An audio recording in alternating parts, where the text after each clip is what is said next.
You are listening to Changes Big and Small. This is Damian, your host, as we explore what makes change exhilarating. Each episode, we'll explore how you can create freedom in your life by embracing change. I intersperse interviews with research and challenges to help you make changes in your life. In this episode of Changes Big and Small, I chat with Avril Matsui. Born in the UK, Avril has lived in Japan for the past 26 years. We speak about race and prejudice and what it's like living as a Black woman in Japan. As the mother of mixed-race children, Avril is motivated to live her purpose to inspire her children and help them build strong identities. She speaks passionately about her work teaching about social justice issues at a university and about finding her purpose as a coach. Listen to this episode to learn some great strategies for finding your purpose and making positive changes in your life. Avril inspires us with questions that we can ask to help us make sure that we are living full lives in our integrity. Be sure to visit the show notes at changesbigandsmall.com for all the links mentioned in the episode. Let's get started. I'll let you introduce yourself. If you could tell us, where were you born and where do you live now? Goodness, you didn't prepare me for that question. Let's see. Sorry. My name is Avril and I'm originally from England. I grew up in the middle of England in Nottingham and went to university in Sheffield. And then once university finished, I came to Japan and I've never left. Wow, so how long have you been in Japan now? Oh my goodness. Now everybody will know how old I am. Okay, give us a range, 10 to 20 years, 20 to 50. I really don't mind. I'm happy to tell everyone that I'm going to be 50 this year. So let's see. So about 20,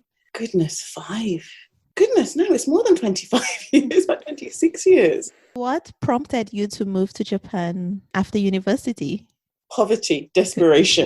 I know, but there's a whole world out there. Why Japan? It seemed to be by accident. I wanted to work in the public sector. That was my degree. I wanted to be a civil servant, a hospital manager. I had no idea what I was thinking. My course was 4 years, and the third year of my course was a job placement, right?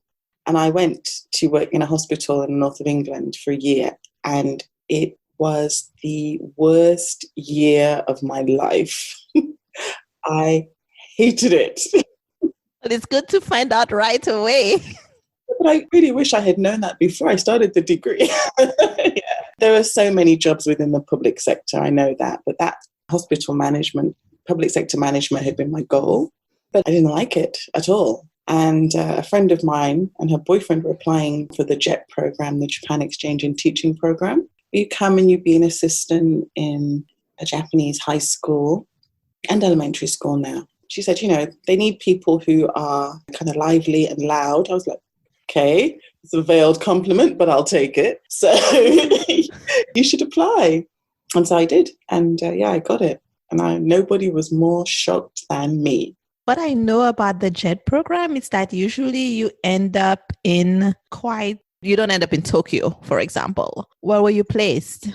Well, to be honest, I didn't want to go to a big city. I didn't really want to go to a smaller city as I went. I didn't even go to a city. I went to a very, very small town. And town is using the word loosely, right?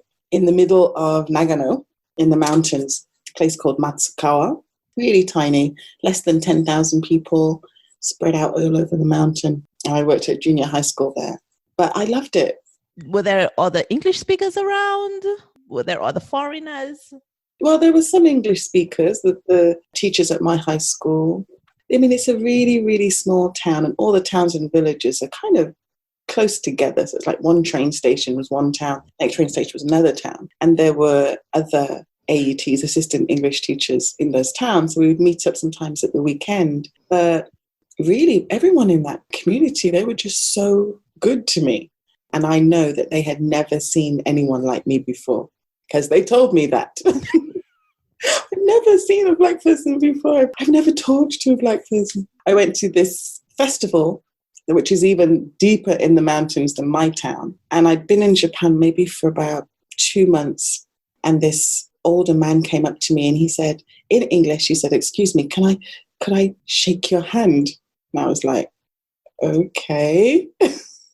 And he shook my hand. And then he said, "I've never seen a black person before. I've never touched a black person before. Thank you so much." I was like, okay, cool, no problem. You'd like me to sign something? So those 3 years, I spent 3 years in Nagano, and I really became part of the community, and people were just very open. And I presume that everybody would be. We'll get to that. Yeah. Did you learn Japanese while you were there? I did. I didn't study as much as I should have. And even today, I still wish I had studied a lot more than I have. But it's interesting, when I complain about things, my Japanese is always better. I can have conversations. I'm verbally fine. Writing is a little bit different. What happened next? I moved to a big city. I started working at an English conversation school, and I realized that Nagoya was really the gravy train. I had a house to myself. I didn't really have to pay for. People were so kind. When I was sick, people would come and bring me food, and I didn't have to work that much. That sounds awful. I worked teaching hours, and then I had quite long holidays. But really, I think the English conversation schools, it was more of a factory production type of mentality. Teachers in, teachers out, as many classes as possible squeezed into one day, and contracts that were officially 29.5 hours. And that was of teaching time, not preparation time. And the reason they keep it, and still do now actually, 29.5 hours, is because to go over 30, they would have to pay health insurance and pension. I mean, it wasn't all bad. I mean, obviously I met some really great people and had some interesting experiences there. And I also learned a lot about, teaching English as a foreign language. So you first did JET and then you moved to Nagoya. Did you decide at any point that you were going to stay in Japan, or did it just happen? Oh, no, I was adamant that I was not going to stay in Japan. I was just sort of saving for grad school, I suppose, wanted to do a master's. And then I just kept traveling, I suppose, and spending money. So I'd have to stay another year and save it. Then there were a few sort of issues in my family, which meant I had to help out financially. So that kept me here a little bit longer. But I really hadn't intended on staying any longer than another 5 years after the JET program.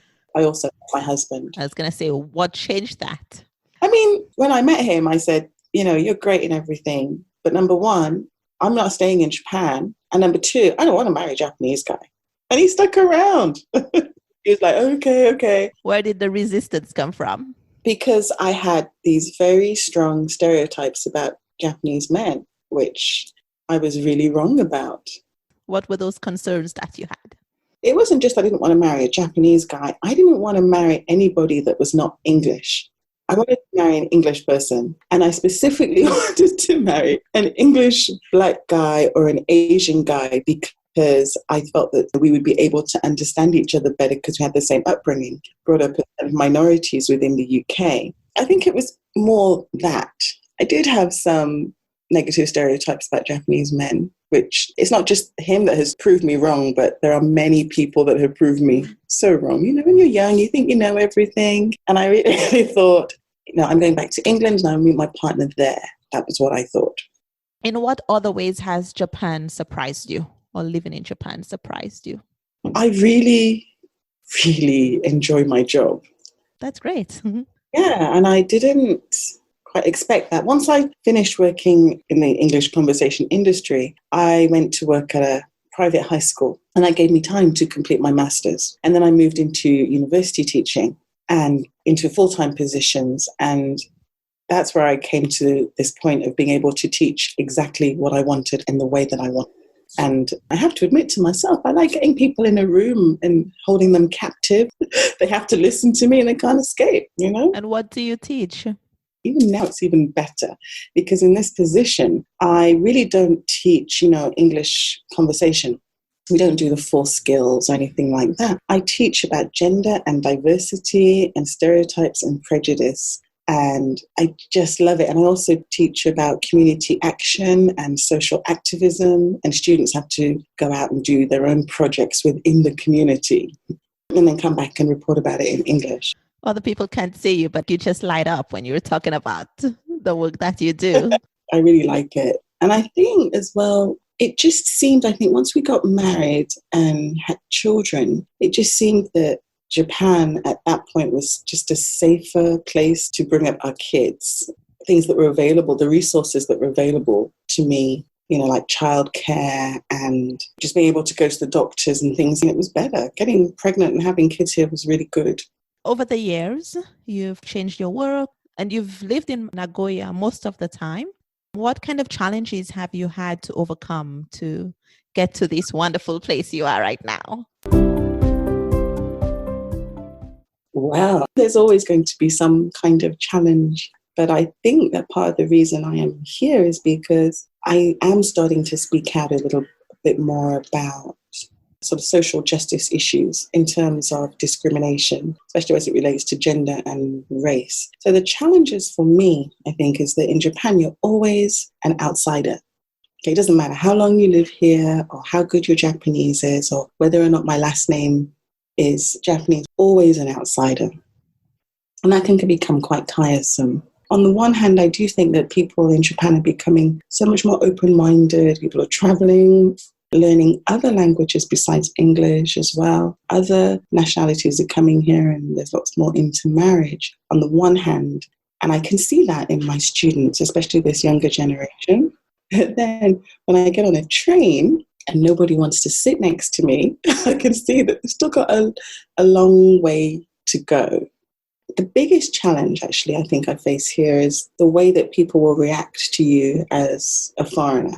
Now, on a train, it's annoying and kind of embarrassing, but it's not terribly detrimental. But if I go to a hospital and somebody will not communicate with me in the same way as they would with a Japanese person, then that's a problem, right? Especially if I'm there with my kids and I'm there for my kids, and I just become like, mama bear and say, right, I don't want to talk to you. I want to talk to the person in charge, Then they start to realize, okay, she speaks Japanese and she's quite scary, so we should probably listen to her more.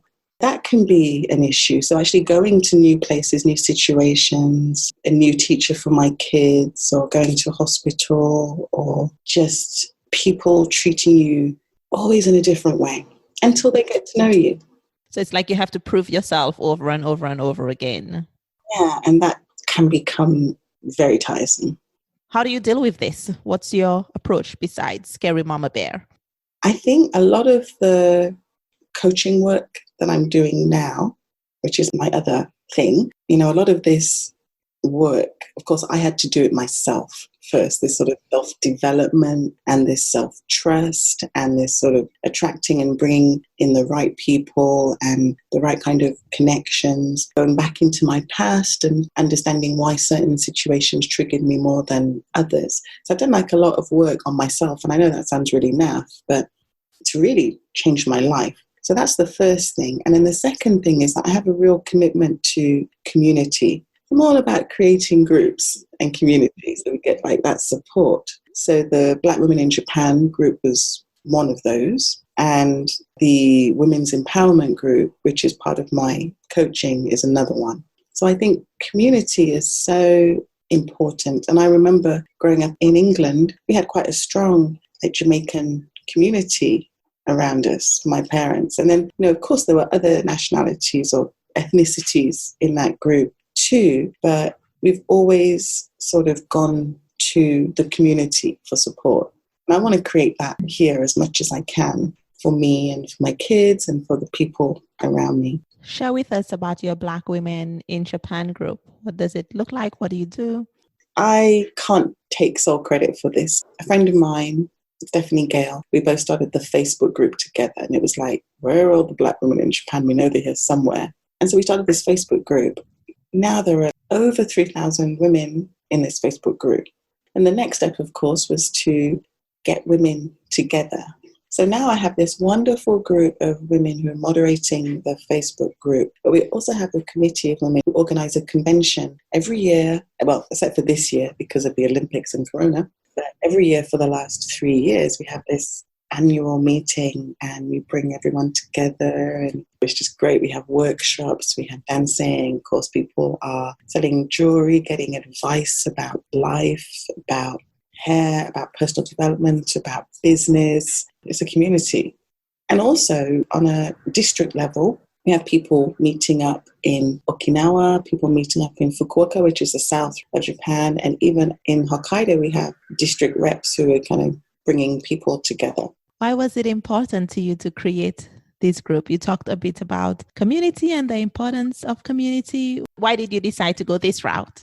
I was thinking of being the only Black woman for miles around, or one of few. And also, I think that as a foreigner in Japan, especially an English-speaking foreigner, there are many similarities to the way that we are all treated, okay? But the difference is that coming from England, I have my white friends who are being treated in a certain way in Japan. But then you may also find that you still have to deal with the same microaggressions with this particular group of white teachers in a language school, not everybody, of course. So you're dealing with microaggressions within Japanese society and then dealing with microaggressions within your school. And then there's the whole gender issue as well. So it's different for us. And I felt that we needed a safe place, a safe space to go to. Of course, we all have these wonderful friends who, of any phenotype, who are going to listen to us, but sometimes you just need somebody who understands, right, and can see it from your perspective and will know when you're going a little bit too overboard or too much the other way. It's kind of a check-in, like, am I imagining this? Am I crazy? Is this happening to you too? Yeah. I think all of that can sometimes help with sanity or establishing where you are, because sometimes we're unrealistic with our expectations, our behavior. Yeah. But a lot of the time, there are things happening that we can't just dig our heads in the sand, right? Yeah, exactly. Let's look at the other side. Clearly, you have had some challenges, but you're living in a place that you also love, doing a job that you love as well. What do you enjoy about living in Japan? Food. To be honest, Damien, I've been here for so long that I very rarely think, unless we travel somewhere, about, oh, I'm in Japan, because to me, this is just my home. I have my house, my family's here, I pay my mortgage here. This is just where I live. When I travel outside of my area, I think the things that I love are that I know that for the most part, not always, but my kids could wander away and get lost and someone's going to bring them back. I know that. Plus, you can't miss them anyways. They can get lost. And trains run on time. There's that sort of respect for the environment and for people around you that I don't always see when I go back to England. The politeness. And I think perhaps, I don't know if it's Japan or just the fact of having left one's home country, maybe you feel the same. I feel like I wouldn't have developed in the same way. Also, I wouldn't be aware that I'm still developing, from now. I just think my life would have been a lot different and a lot more negative had I stayed in the UK. That may not be the case, but that's just how I feel. It sounds like that initial change to Japan was one of the major contributors to the life that you live now. That's almost redundant, of course. No, I know what you mean. When I left university, I really thought I was stupid, which sounds like an oxymoron. But I really had no confidence in myself and in what I could do, and very little belief in myself. I always look to others to kind of validate me. Am I doing this right? Tell me what to do with my life. And again, it goes back to doing work on oneself as well. But when I was at university, I never thought that I was the kind of person that would, leave my home forever and create a life somewhere else. And I think confidence is the main thing. And even now, if I think about going back to England, I think, well, I could go back and I could create a life for myself because I've done this once already, even at my age. I feel confident that I could probably do that anywhere. What have you learned about change from the big changes that you did make? It sounds like you've become adaptable. And that's the thing about change, is like we're always changing, right? You know, especially as adults and just as beings, we're always on the move somehow. Even if you feel like you're in the same place, you're always kind of developing and evolving. And I think that's an exciting thing. People often feel that they're stuck. They're not stuck. We always have a choice. It's hard to believe that, but we always have that choice, and we're always kind of reframing things and seeing it from different perspectives. But you kind of have to have an open mind to be able to do that. Just think that if I had stayed in England, I wouldn't have met the people or had the experiences that inspired me to have that sort of mindset. Recently, you started working as a coach to Yeah. help women heal and find their purpose in life. What motivated you to start this? Again, you know, we teach what we need, right? We teach what we need. I knew that there were things in my past that I just had not dealt with and put in a cupboard. And I couldn't understand why, when I had a lovely husband and, you know, two gorgeous, gorgeous children. They're really gorgeous, gorgeous children. And They are. no, was I still struggling with like this intense feeling of sadness or unworthiness or just lack of confidence in things? You know, where did that come from? Or just this sense of dissatisfaction.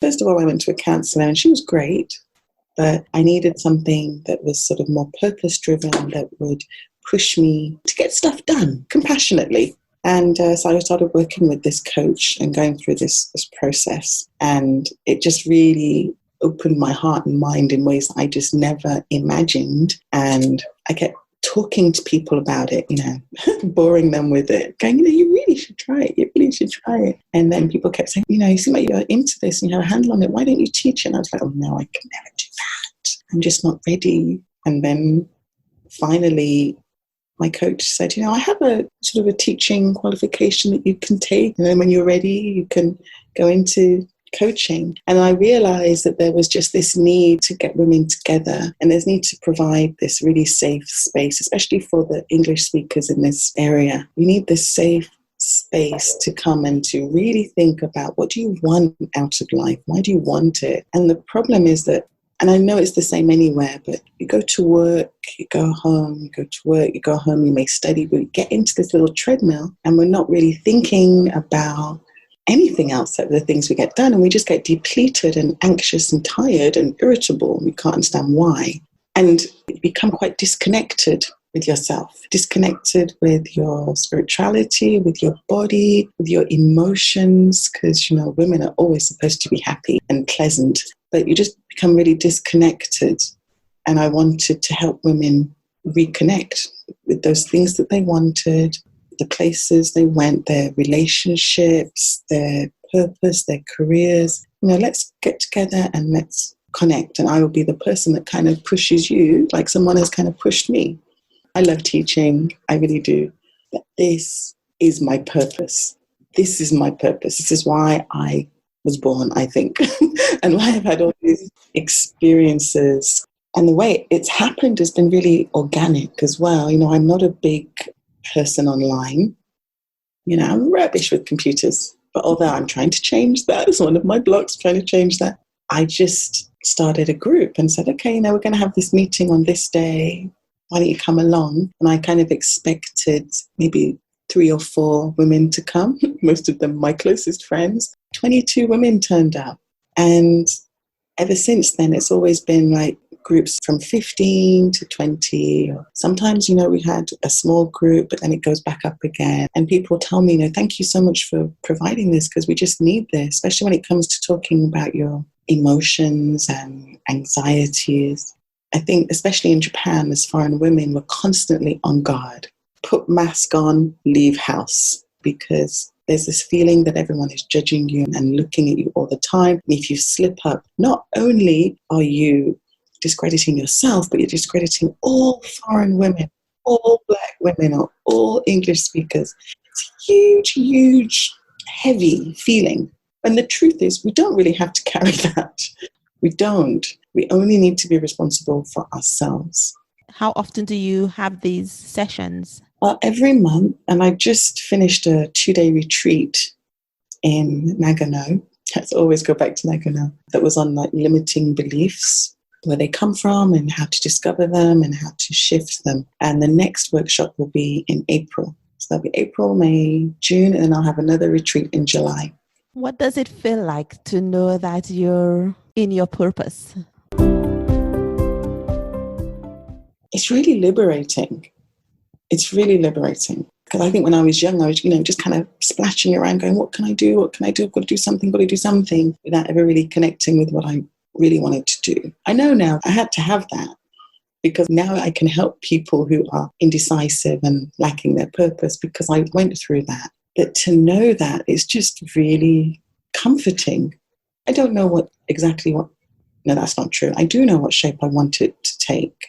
I don't know what the future may bring, but I do know that I'm going to be doing this. I may still be teaching. When I retire, I'll be doing this full time, or maybe even before that, I don't know. But it feels really comforting, and it feels like life is going to kind of throw certain curveballs at us. Okay, this is what it feels like. It's like life can be difficult and hard and all those things sometimes. We lose people, we lose jobs, we lose money, we become very afraid. Now I know that I can cope with anything that comes. I know that. I didn't have that before. I was always scared and nervous, and it doesn't mean I'm not going to be sad about losing a loved one or my mum getting older and infirm. Those are things are sad, but I know that I will not be destroyed by that, because I'm, from a spiritual perspective, I'm supported by my higher levels. I've done a lot of work on my past. I'm hooked into my emotions. So yeah, it's comforting to know that. How has this work changed your daily practice, or has it changed your daily practice? It's changed my daily practice a lot. I get up in the morning and I spend a bit of time in kind of prayer and meditation. And it's short, just like 5 minutes, because, it is the morning and I haven't had my coffee yet, so I need to move things along. And then I may journal for 5 minutes, just the feelings in my body and my emotions. Because a lot of what I teach and what I was taught by my mentor and coach, Tanya Penny, is the mind-body connection. It's sort of mind-body healing. Right? So every symptom within your body is sending you a message. Every emotion that you have is sending you a message. They're not good, they're not bad. It's just this message. And when you kind of focus on them, you can start to understand what that message is. There are so many things in our bodies that we ignore, right? Like stiff neck and shoulders. Oh, I'm just always like that. But maybe you're like that because you're overwhelmed and you're just taking too much on. Or I have this kind of stomach ache. Maybe you're a little angry about something that happened in the past and you haven't released it. Or it's something that happened, yesterday and you haven't released it. Sorry, go back to your question anyway. So there's that. And then I come to work and do my thing. I make a bit of time every day to do a guided meditation, just a short one again, 15 minutes. I did it before this call because my little inner critic voice came in saying, oh my gosh, what if I'm boring and not interesting, And then I did this meditation and I felt the support of my higher levels, and I kind of went in, focused on self-trust, because I can only be me. And that's all I need to be, right? So I was reminded of that. And then I'll go home and, do the mum thing. And I, again, will journal before I go to bed. And again, short times. But what's interesting is I have not forced my family to do any of this at all. I'll talk about what I'm doing. My daughter likes to fall asleep with a guided meditation every night. She's 10. And my husband has kind of started reading, these sort of self-help books about emotional intelligence and things, and it's kind of spreading. That's interesting. Thinking about being something, being somebody changes you in ways that has an effect on other people in your environment. I guess that's why they say you're the average of the people you spend time with. And maybe that's same in family. And so if you elevate your level, yes, the average raises for everyone, right? Absolutely. I love that. It's like this little ripple effect, Yes. And that's kind of cool. They teach me things too all the time. And I think that's one of my motivations as well to do this work for myself, is because I want to be a better parent. I'm raising mixed race kids in Japan, and I want them to have that strength, that inner strength, and that certainty of knowing who they are and that they are loved no matter what happens. And I don't want them to feel that they are less than because they're different to those people around. And they belong. They belong wherever they go. That's it. Ever. I want them to know that. That's the kind of motivation for me. The response I've gotten from the women who've come to the workshops and the retreats has been really great. I'm really grateful for them. I liked how you shared that you did a meditation right before to kind of help yourself get grounded, to help you get back into what you know to be true. Yeah. What advice would you have for people who have those same types of struggles, who always have those niggling doubts, who feel like an imposter at different times? Oh, goodness, yes, that's a big one. Gosh, I mean, there's so many different pieces to it. So first of all, I would suggest people start journaling. Everyone hates when I say that. But I think everyone's idea of writing things down, journaling is going to be pages and pages and pages, and it does. And sometimes it has to be, specific words of how you're feeling and how you want to feel. Okay, that's number one. And then just kind of take time to go inside yourself sometimes and ask yourself those questions. How am I feeling? Why am I feeling this way? And don't judge the answer. Like, oh, I'm feeling, this or that. Don't judge the answer, because we are our own worst critics, right? You're just acknowledging that you have these feelings and you have these emotions. And then you ask, what are these feelings and emotions trying to tell me? Now, if you're out and about and you get a little bit triggered by something, someone pushes you, makes you angry, and you have got 10 minutes, do a quick guided meditation. But they have to be, they have to be the one. I'm not trying to plug my services, but, I do specific meditations that are personalized for specific life areas and personalized for the specific person. And it deals with the emotions and the feelings that they're having. One thing that you can also do in the moment when you have that negative thought or a critical thought, like I'm stupid or I hate that person, actively do a thought shift. And not in a way that you're telling yourself off, like, oh, God, you shouldn't have said that, that's terrible. But just in a way of, okay, I acknowledge that thought, and now I'm going to think something that's more positive. I'm not stupid. The truth is I'm very intelligent. I'm amazing. Okay, just within that moment. And the other thing is just to understand that it's a process. It's not going to happen overnight. You're not going to stop criticizing yourself overnight or know what your purpose and career should be overnight or get out of a bad relationship overnight. But you want to start the process. Start doing those things that will help you to move to the other side. So if you're planning to leave a relationship and you're finding it very difficult, then take that first step. Maybe it's to talk with your partner, or maybe it's to write out exactly what you want. If you can't decide what you want in a career and you're not sure if you should go or you should stay, this is something that is great to journal on, like first thing in the morning, because our mind often knows what to do when we wake up, because it's been uninterfered with for 7 or 8 hours. So start journaling. What do I want? Why do I want this? Because often what we want is more to do with what other people want, right, than what we want. It's more to do with what, our parents or society or what we think we should be doing. It all gets conflated. Exactly. We haven't gone inside to kind of just work out, what do I want? What do I like? What are the things that bring me joy? And then out of that, your purpose will come to you. Again, not overnight. There's no quick fixes, right, in these things, sadly. How do you move from thinking about it? Because, for example, you thought initially when it came to coaching, I'm not ready. How do you get ready? Or how do you move from thinking to doing? So first of all, I had to work on my sense of kind of self-worth and my belief in myself. I had to shift that mindset using journaling and meditation, because I really just didn't think I was good enough. And that's the thing. Most people think they're not good enough to do the things that they would like to do or even to try them.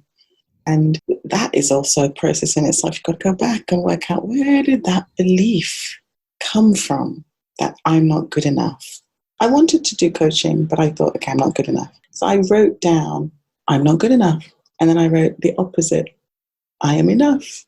I kept writing both of them down. And then eventually I just kept writing the I'm enough and I'm enough. And at first when I wrote it, I didn't believe it at all, okay, in terms of coaching. But over time, as you write and you reflect on it, your mindset changes. You start to believe. And then you go on to make action steps. My coach calls them inspired actions. Okay, I want to be a coach. What do I need to do? Well, first of all, I need to get this certification, or maybe I just need to find a place. I need to work out how much money it's going to cost to rent a venue. I need to talk to a few friends and see if they're interested.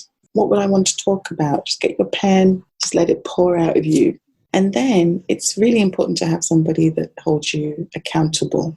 Okay, that's why coaching is such a growth industry. In short, you take action steps and don't make those action steps overwhelming. Give yourself 3. And then when you've achieved those, make 3 more. Always have that person who's kind of just reminding you in a gentle way. You know, for me, I don't need somebody who's nagging me and breathing down my neck all the time. But coaches, I suppose, kind of nag you in a gentle way. They don't much breathe down your neck, because kind of just gently blow, you know. So got that person who's kind of got your back and sort of pushing you, but at your own pace. Everything happens at the right time. There's no lost opportunities or missed chances. If you missed a chance, it meant you weren't ready to take it. Everything happens at the right time. What I'm hearing is there are steps you can take to get ready, and don't make it overwhelming, but start with some things that are manageable. Yeah. And I think what they talk about in psychology, I did a previous episode on this, but as you achieve one of your goals, celebrate it, because that will help motivate you to go on to the next step. Yeah. And that self-celebration is so important, right? But to acknowledge it. It's fine to big yourself up a bit and kind of like dance around and go, yeah, I did it. These small things, just small daily things. I went to the gym today. I went for a walk today. You know, I wrote out a proposal today. These things need to be celebrated, definitely. What is the workshop that you're doing right now that really energizes you or your participants? I have to say that the retreat that I just did on limiting beliefs was amazing.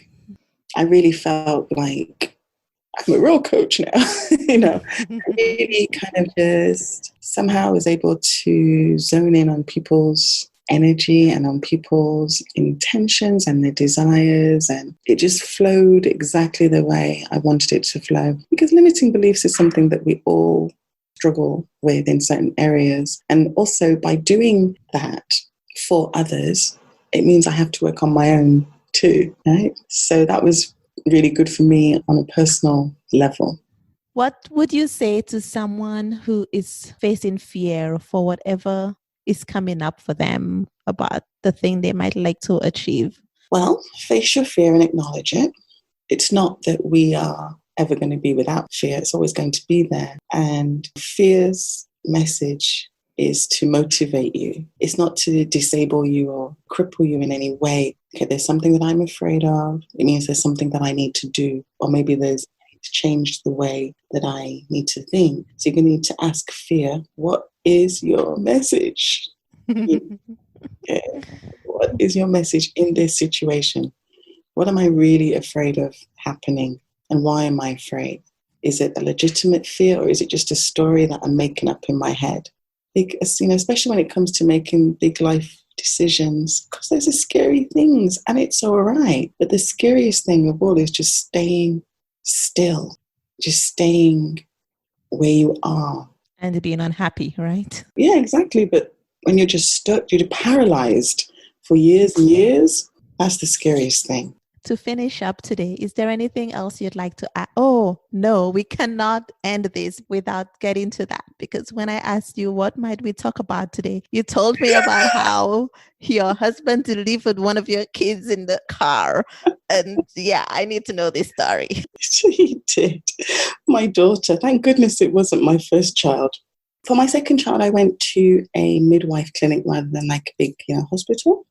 Lovely lady. And I went in the night before and everything kind of slowed down. And she was like, oh, you might as well go home and relax. So I went home, did a bit of yoga, laid on the couch, scared. My husband and my sister were there. Every 5 seconds I kept going, oh, it hurts. They'd just panic and jump up, you know. It was very entertaining for me until it was real. So in the evening or early evening, the contractions just suddenly started coming so much faster. And like it just went from like 0 to 100. I said to my husband, we got to go. So my sister stayed home with my son. We got in the car and we're driving up. It's rush hour. Right? It's 5:30. It's one of the busiest roads in Nagoya. And I said to him from the back seat, I said, I think the baby's coming. And he was like, oh, gambare, which in Japanese means good luck. And I'm like, what does that mean? Good luck what? What does that mean?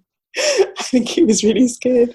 So he gets on the phone to the midwife and he said to her, you know, I think the baby's coming. And she said, okay, don't panic. Just park the car. If the baby comes, just wrap them in a blanket, you know, drive to us. Like, that was it. He gets out of the car and I have to say he was very, very calm because he's usually the one that panics when the kids are sick. But, you know, he was very calm and he looked at me and he was like, okay, I'm going to have a look and push when I tell you to. And of course, in my mind, I'm thinking, you know, men can be really squeamish about those things. What if he faints? Or even worse, what if he never wants to go down? You know, just, you know, never wants to do it again. And then he looked and he could see her crowning. We were in the car park of a convenience store, a Lawson's convenience store. Sees her crowning and he's like, push, one big push. She came out and he caught her. Wow. Yeah. We looked at each other and we went, we did it. And he was like, yeah, we did it. Put her on my chest. You know, she started kind of feeding straight away, wrapped us up, drove us to the midwife clinic. You know, we couldn't do the umbilical cord and everything. But honestly, it was the most amazing thing because, well, I mean, of course, birth is always amazing. But it was like this calm just settled on the car as we drove there. We were just on a cloud. It was beautiful, that sense of peace and perfection. And midwife clinic runs out. She's like, oh, I'm so sorry. I was like, oh, it's fine. She brought out a wheelchair and I was walking in. And honestly, I was on such a, you know, high after that. And then she did cut the umbilical cord and all those things. And yeah, everything was fine. One of the best parts, though, was that, you know, in Japan, you have to pay a certain amount of money. You get some money back from the government, but, you know, not the whole thing. We got a huge discount. Bonus money. It was like, yes.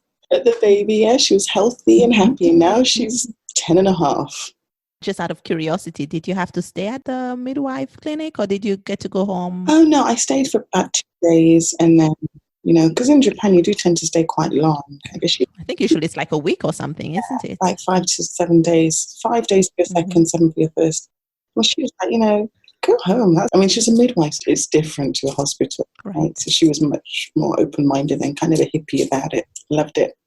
She wanted me to give birth at home. On reflection, that might have been best. Well, I mean, it makes for a great story and everything turned out wonderfully. So it did. Thank you for sharing. I'm happy that I remembered. Otherwise, I would have had to send you a message and be like, Avril, I need to know what happened. So to end, is there anything else you'd like to add before we end this conversation? Anything I missed? If people want to connect, the women's empowerment group is called the Nagoya Women's Empowerment Circle. And that's on Facebook? That's on Facebook. Anyone in Japan would like to come to a workshop, the information will be there too. But I am planning in the future to do some online workshops as well so that people from other places can join. I think the last thing I'd like to add, my last little message is, you know, don't be afraid of change. You know, change is a good thing. Like I said before, it keeps us moving and evolving and developing, and it makes life interesting. And so thank you for doing this, Damien. I love what you're doing with this podcast. I'm going to listen to all of them. I'm so happy that you took the time to chat with me today. Right. I'll add all of this in the show notes. Yay, thank you. Thank you for listening to this episode. If you have any questions or comments, please let me know. You can reach me on Twitter, Facebook, Instagram, or by filling out the contact form on the website. I'd especially like it if you would join the Changes Big and Small Facebook community. I share additional resources there, and I would love to support you in your change journey. And please share the episode with someone else. Every time I see even one more listen, that inspires me to keep creating the podcast. I appreciate you going on this journey with me. And to end, as always, remember that change begins with one small step. Have a great week.